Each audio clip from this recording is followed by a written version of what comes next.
আমরা এখন আছি আফ্রিকার ভয়ঙ্কর বড় জঙ্গলে। এই জঙ্গলে বেঁচে থাকার জন্য অবশ্যই খাবার প্রয়োজন। এই জঙ্গলটা খুবই ভয়ানক। এই জঙ্গলে আমরা হারিয়ে গেছি। এই জঙ্গল থেকে আমরা কিভাবে বাঁচবো তা দেখিয়ে দেবো আপনাদেরকে। আপনারা যদি হারিয়ে যান কিভাবে বাঁচবেন তাও দেখিয়ে দিব ইনশাল্লাহ। তো আমরা আস্তে আস্তে যাচ্ছি। আমরা এখন আস্তে আস্তে এগিয়ে যাবো। বড়টি এই জঙ্গল খুবই ভয়ানক জঙ্গল। এখন আমরা এগিয়ে যাবো আস্তে আস্তে। আর আমরা যাওয়ার সময় কোনো গাছের সাথে চিহ্ন করে যাব। আমরা তাই এই গাছ থেকে আমরা কয়েকটি পাতা ছিঁড়ে নেব। কয়েকটি পাতা এই ছিঁড়ে আমি ফেলে দেবো না, এই গাছের পাতা আমি সঙ্গে রেখে দেবো, চিনতে যেন আমার সুবিধা হয়। এই জন্য ও আমরা পেয়ে গেছি আফ্রিকান জঙ্গলে সেই সেই পোকাটি।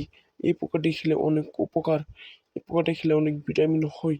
তাই দেখা যাচ্ছে এই পোকাটি আমরা খাবো। এই পোকাটি খুবই সুস্বাদু, খুবই ভিটামিন যুক্ত খাবার, তাই আমরা এই পোকাটি খাবো। তো এখন আমরা এই পোকাটি খাই। সেই স্বাদ, এত স্বাদ কে!